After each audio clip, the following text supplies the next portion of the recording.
Hey, Carl here with Columbia Water Gardens, and here's a really awesome quick tip for you. Did you know that color changing lights, you actually can splice them? The problem with it is not knowing which wire you need to connect them to. So I'm going to show you what we did to splice the color changing lights for Aquascape's color changing lights in this video.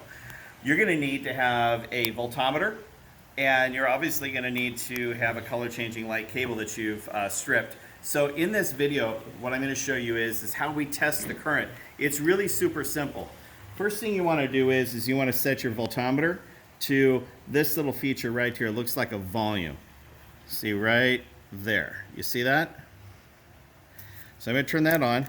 And what that's going to do is anytime there's a connection with the circuit, it's just going to give you a little tone. So to figure out which light or which color wire goes to which part in the hub, what we did is we started at the top of the hub. See right over here at the top of the hub, there's a little notch. You see that? So what we're going to do is we're going to start first with clockwise 1. So clockwise position 1. So clockwise position 1, I stick one end of my voltmeter in clockwise position 1. And we're just going to go ahead and test these wires and listen for tone. No tone, no tone, no tone, tone. So now we've identified that clockwise position 1 is going to be red. All right? Now here's where it gets tricky. I happen to know that clockwise position 2 is going to be one of the two blue, right? How do we know? Again, I'm just going to show you here. There it is.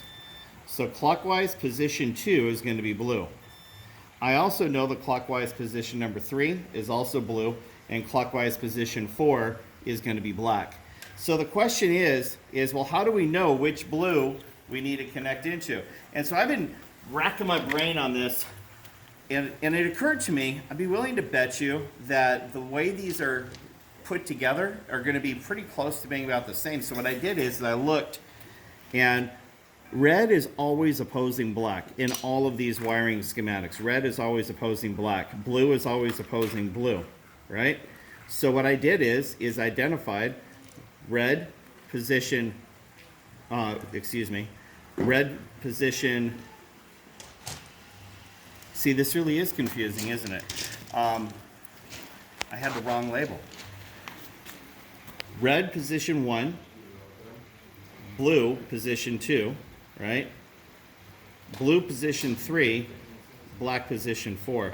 So then all you have to do is just mark this. And then as long as you have it labeled the right way and don't mess up like you just saw me do in this video, you should be okay.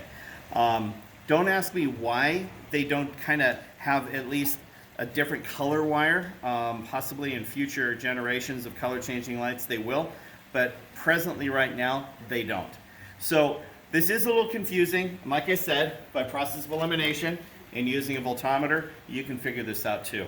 I'm Carl with Columbia Water Gardens, and I hope you've enjoyed this really awesome quick tip for color changing lights. And if you really want to make your job easier, just buy the splitters, just buy the extension cables. What we did here is we ran extension wire to be able to get ourselves. We were so close and we just didn't want to wait for the extra product to come in, and that's why you would use this tip. That's why you would use this video. If you're new to my channel and if you haven't subscribed yet, please do me a solid favor, subscribe to my channel. And in addition to that, if you leave a comment down below, I answer 100% of every comment, and I know that this video is going to get a lot of comments, and we're all going to learn from each other in this video. So check out the comments section down below. It's going to go nuts. I'm here to remind you that there are ways to beat the system. Happy ponding.